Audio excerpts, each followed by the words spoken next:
प्यारे बच्चों, आज कक्षा 12 की नागरिक शास्त्र की कक्षा में मैं शैलेंद्र चौधरी, प्रवक्ता पटेल स्मारक इंटर कॉलेज भटहट गोरखपुर, आपका स्वागत करता हूँ। बच्चों, जैसा आप जानते हैं, नागरिक शास्त्र में कक्षा 12 में 2 पुस्तकें उपलब्ध हैं, जिसमें पहला है समकालीन विश्व का राजनीति और दूसरा है स्वतंत्र भारत की राजनीति। आज हम दूसरी पुस्तक स्वतंत्र भारत में राजनीति के अंतर्गत अध्याय 5 कांग्रेस प्रणाली, चुनौतियां और पुनर्स्थापना के बारे में अध्ययन करेंगे। बच्चों, जैसा कि आप जानते हैं और आपने अध्याय 2 एक दल के प्रभुत्व के दौर के अंतर्गत पढ़ा कि स्वतंत्रता के बाद से लेकर किस तरह भारत में एक दलीय अर्थात कांग्रेस प्रणाली का प्रभुत्व रहा, अर्थात तीसरे आम चुनाव तक के दौर को देखें जो नेहरू के नेतृत्व में लड़ा गया था। लेकिन वहीं वो अध्याय खत्म होता है। उसके बाद के प्रश्नों को हम इस अध्याय के अंतर्गत अध्ययन करेंगे। बच्चों, जब तीसरे आम चुनाव के बाद नेहरू जी सत्ता में आए तो उसकी 1 वर्ष के बाद नेहरू जी की तबीयत खराब रहने लगी और उस स्थिति में पूरा भारत या कहे विश्व राजनीति की निगाहें भारत की तरफ टिक गई। क्या कारण था? कारण ये था कि भारत एक अभी विकसित होता हुआ लोकतांत्रिक देश था, जो पूर्णतः लोकतांत्रिक देश था और विकास की गति को प्राप्त करने में लगा हुआ था। ये जो शंकाएं थी, इसमें 2 तरह के लोग थे, एक भारत के लोग, एक विदेशी। भारत के लोगों के मन में ये शंका थी कि नेहरू के बाद क्या होगा, और विदेशियों के मन में ये शंका थी कि नेहरू के बाद क्या भारत आसानी से सत्ता हस्तांतरित हो जाएगा। यदि ये प्रक्रिया इतनी आसान नहीं हुई और उसमें किसी भी तरह की दिक्कतें आईं तो क्या सेना सत्ता अपने पक्ष में कर लेगी। तो ये भय विदेशियों के अंतर भी व्याप्त था, जिसके संबंध में तत्कालीन विदेशी समाचार पत्रों ने समय समय पर लेख भी प्रकाशित किया था। लेकिन जब 27 मई 1964 को नेहरू जी का आकस्मिक देहावसान हुआ तो ऐसी परिस्थिति में कांग्रेस के सम्मुख ये प्रश्न खड़ा हुआ कि अब सत्ता या प्रधानमंत्री कौन होगा। तत्कालीन कांग्रेस अध्यक्ष के कामराज जी सभी वरिष्ठ नेताओं के सलाह मशवरे के बाद पार्टी के सभी सांसदों से सलाह मशवरा किया और सर्वसम्मति से लाल बहादुर शास्त्री जी को प्रधानमंत्री नियुक्त किया गया। इसके संबंध में 3 जून 1964 को प्रसिद्ध पत्रिका गार्जियन के संपादकीय में लिखा गया कि तमाम अंदेशाओं के बावजूद ब्रिटेन की तुलना में भारत में बहुत आसानी से प्रधानमंत्री का पद बड़ी तीव्र और सरलता से हल कर लिया गया। जो आलोचक पहले भारत के ऊपर शंकाओं भरी निगाह से देख रहे थे, अब वो इसमें इतना प्रभावित हुए कि वो भारतीय लोकतंत्र की परिपक्वता की तरफ अपने को प्रस्तुत करने लगे कि भारतीय लोकतंत्र कितना परिपक्व हो चुका है। लाल बहादुर शास्त्री जी 11 जून 1964 को सत्ता अर्थात प्रधानमंत्री पद की शपथ लेते हैं। लाल बहादुर शास्त्री जी को अपने प्रधानमंत्रित्व काल में, जो बहुत अल्प समय का था, 2 समस्याओं का सामना करना पड़ा, जिसमें वे 2 समस्याएं कौन कौन सी थी उसके बारे में हमें देखना है। पहली समस्या जो थी उनकी, वो क्या थी? सूखा व अकाल की स्थिति।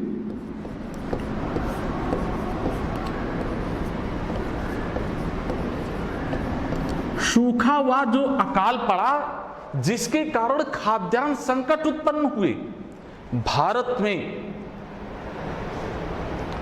आर्थिक समस्या तो पहले से चली आ रही थी, क्योंकि 1962 के युद्ध जो नेहरू जी के समय हुआ था, उससे अभी हम उबर नहीं पाए थे, और एक सूखे की संकट आ गई। और जो दूसरा हुआ, जो समस्या का सामना करना पड़ा, वो था 1965 पाकिस्तान के साथ युद्ध।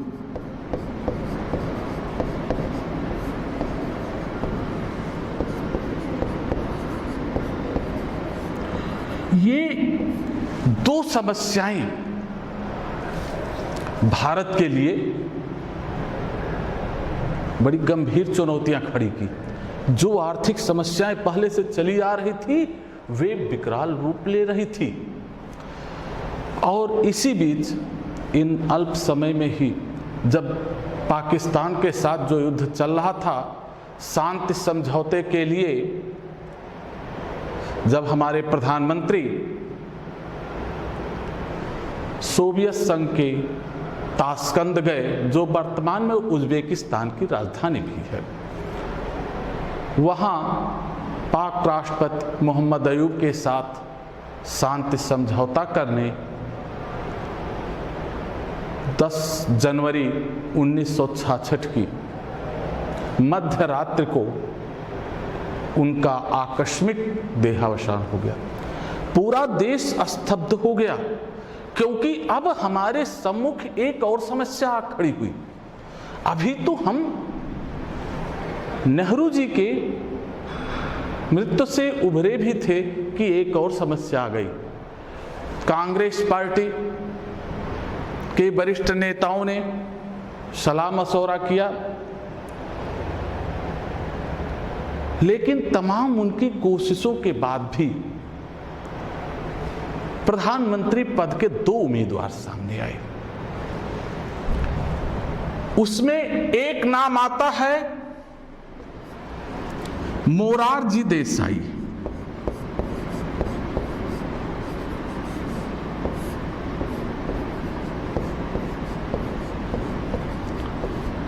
और दूसरा नाम स्वयं इंदिरा गांधी जी का था। अब आप ये सोचते होंगे 2 लोगों में समझौता किस तरह हुआ? ये प्रश्न स्वाभाविक तौर पे सबके सम्मुख उपस्थित होता है। तमाम कोशिशों के बाद जब ये सॉल्व नहीं हुआ समस्या, तो सभी सांसदों के मध्य गुप्त मतदान कराया गया। उस गुप्त मतदान में श्रीमती इंदिरा गांधी 2/3 सांसदों के समर्थन से विजयी रही और 24 जनवरी 1966 को उन्होंने प्रधानमंत्री पद की शपथ ली। श्रीमती इंदिरा गांधी जो लाल बहादुर शास्त्री जी के मंत्रिमंडल में संचार मंत्री के रूप में कार्य कर चुकी थी, इसके अलावा उनका राजनीतिक अनुभव लंबा था। वे 1959 और 60 में कांग्रेस की अध्यक्षा रह चुकी थी।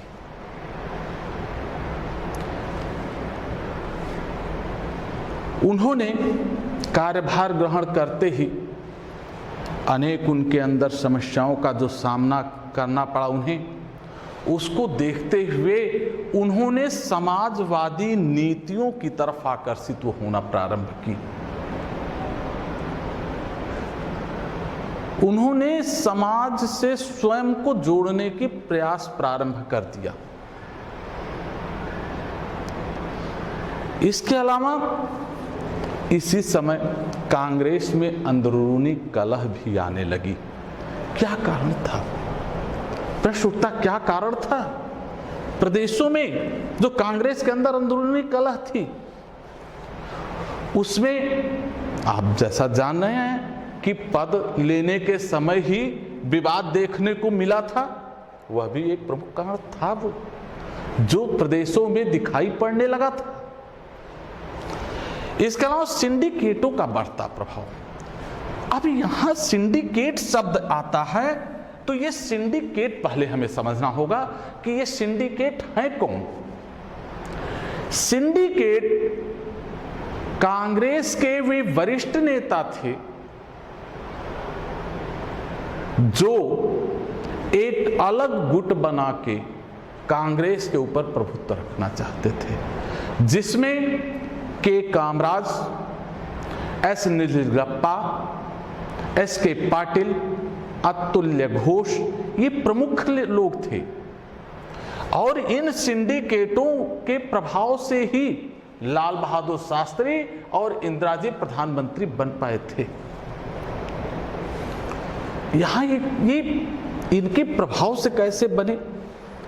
सिंडिकेट इंदिरा गांधी के पक्ष में इसलिए भी थे प्रधानमंत्री बनाना, क्योंकि उन्हें लगता था कि श्रीमती गांधी प्रशासनिक और राजनीतिक अनुभव नहीं रखती हैं, फलतः अपने निर्णयों के लिए उन्हें उन पर निर्भर रहना पड़ेगा।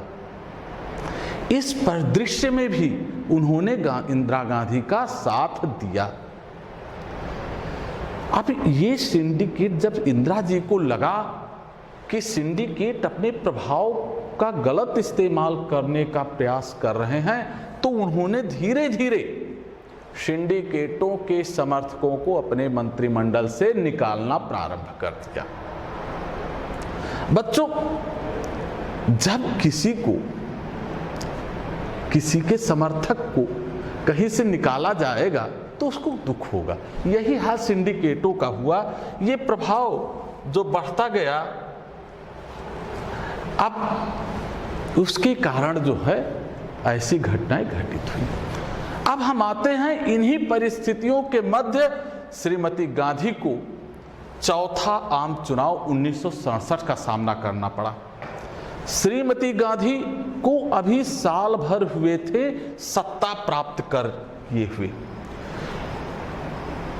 इसके अंदर वो कौन सी परिस्थितियां थी, विपरीत परिस्थितियां, जो श्रीमती गांधी को चुनाव के समय उनके सम्मुख उपस्थित हुई। वे प्रमुख समस्याओं में सबसे पहला आता है आर्थिक समस्या। आर्थिक समस्या, सांप्रदायिक समस्या, ये समस्याएं कम महत्वपूर्ण नहीं थी। इनका समाधान अभी नहीं हुआ था। गरीबी बढ़ती जा रही थी, रुपयों का अवमूल्यन करना पड़ा महंगाई रोकने के लिए, लेकिन इसके बाद भी वह समस्याएं हमारे सम्मुख उपस्थित रही, जिन्हें हम नजरअंदाज नहीं कर सकते, जो इस चुनाव में महत्वपूर्ण भूमिका निभाई। फिर इस चुनाव में एक और महत्वपूर्ण चीज देखने को मिली, श्रीमती इंदिरा गांधी का कम अनुभवी होना। कोई भी व्यक्ति किसी पद पर, मान लीजिए साल भर से काम कर रहा है, और कोई व्यक्ति उसी पद पर 5 साल से काम कर रहा है, तो अनुभवी वाले व्यक्ति का अनुभव ज्यादा होगा, उसकी सोच विस्तृत होगी, उसकी परिपक्व सोच होगी। इंदिरा गांधी अभी साल भर नहीं हुए थे और उन्हें एक नए चुनाव का सामना करना पड़ा। इसके अलावा विभिन्न दलों द्वारा जो जन आंदोलन किए गए उसमें साम्यवादी वाम मोर्चे के लोगों ने कृषकों को एक करके एक व्यापक जन आंदोलन प्रारंभ किया। इस दौर में इन्हीं के कारण जो विपक्षी दलों की एकता हुई, उसके कारण तमाम हड़तालें और बंद के आह्वान भी किए गए। पूरे देश में अक्सर बंदी और हड़ताल हुआ करते थे। इन विपक्षी दलों द्वारा जो एकता का अनुभव किया गया, जिसे हम ये कहें कि विपक्षी दलों ने गठजोड़ करने की कोशिश की कि आपस में मिलकर चुनाव लड़ा जाए, यह जयप्रकाश नारायण जी ने,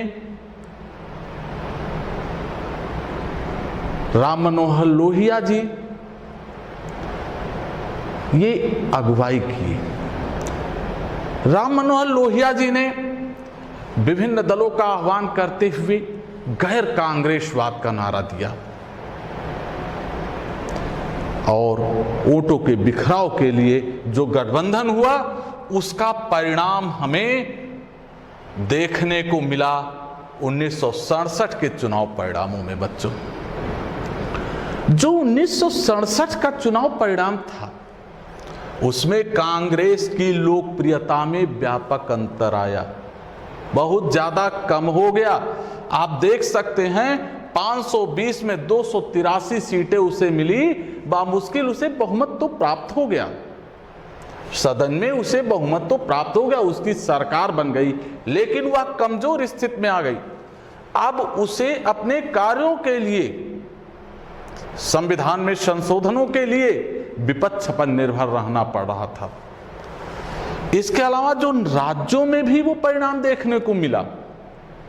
राज्यों में क्या हुआ बच्चों कि 9 राज्यों में गठबंधन की सरकार बन गई। ये गठबंधन की सरकारें बच्चों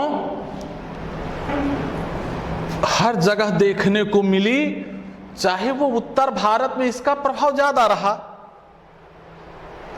जिसको हम इस चित्र के माध्यम से देख सकते हैं।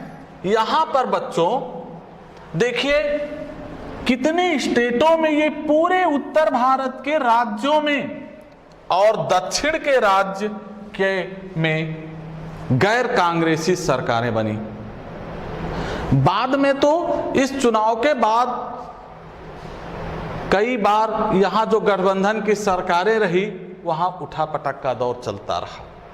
बच्चों, एक कहावत इसमें प्रचलित है कि उस समय लोग कहते थे कि दिल्ली से अगर पश्चिमी बंगाल के लिए अर्थात हावड़ा के लिए हम ट्रेन पकड़ेंगे तो वह ट्रेन किसी कांग्रेसी राज्य से नहीं गुजरेगी।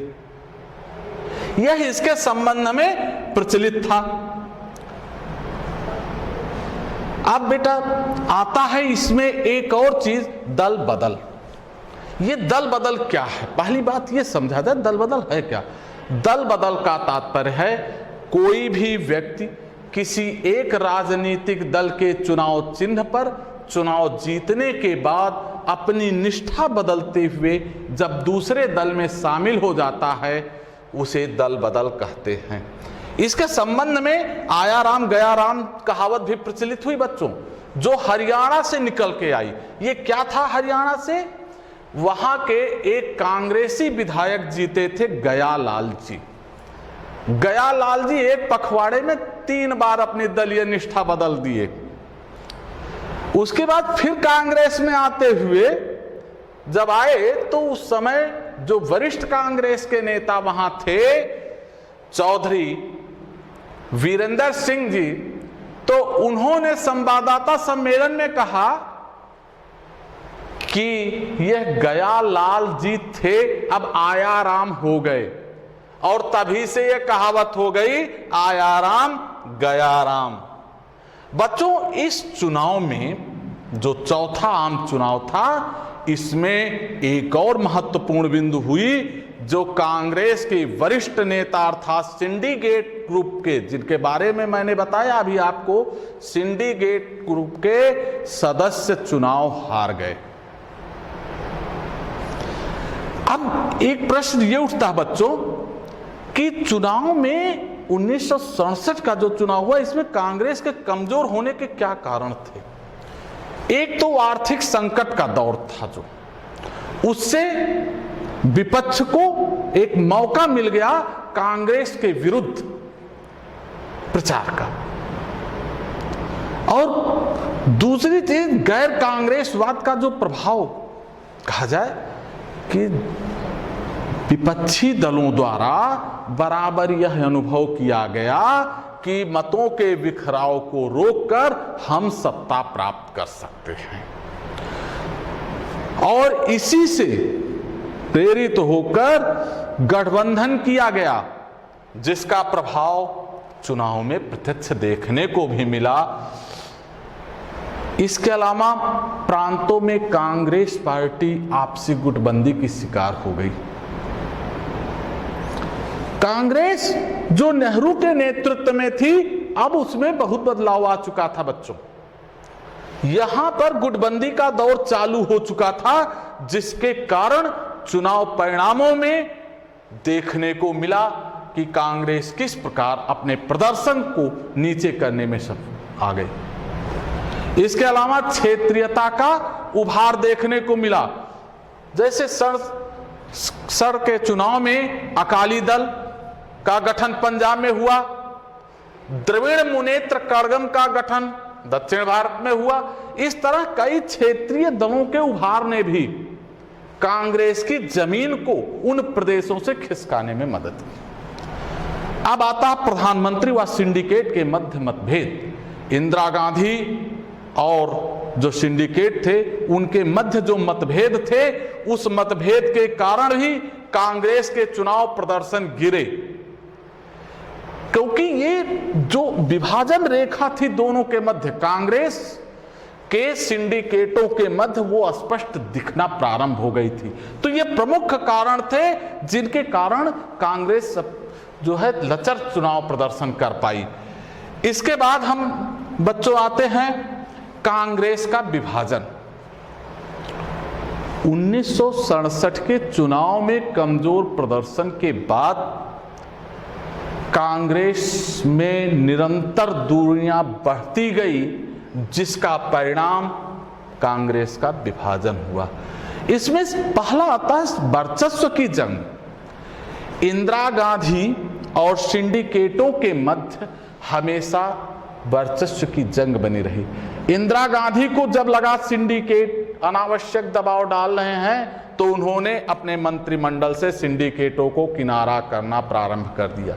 इसके अलावा सिंडिकेट के तमाम सदस्य चुनाव हार गए थे, जिसके कारण वे इंदिरा गांधी को बराबर दोषी मानते थे कि इंदिरा गांधी उन्हें चुनाव में पराजित करने के लिए कदम उठाई हैं, और दोनों ही पूरी पार्टी पर अपने वर्चस्व स्थापित करना चाहते थे। इसके कारण दरार बढ़ती गई।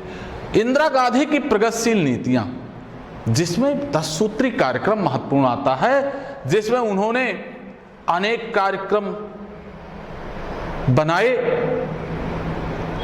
बैंकों का राष्ट्रीयकरण का मुद्दा रहा हो, चाहे बीमा का राष्ट्रीयकरण करना हो, चाहे प्रिवी पर्स की समाप्ति हो, चाहे शहरी उन्मूलन की बात हो, चाहे ग्रामीणों को आवासीय भूमि देने की बात हो, ये सब मुद्दे जनता से जुड़े हुए और समाजवादी नीतियों से प्रभावित थे, जिन्हें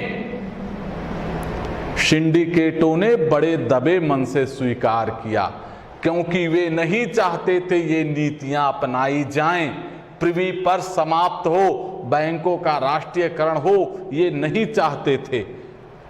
और इसी मध्य 1979 का राष्ट्रपति का चुनाव आ गया।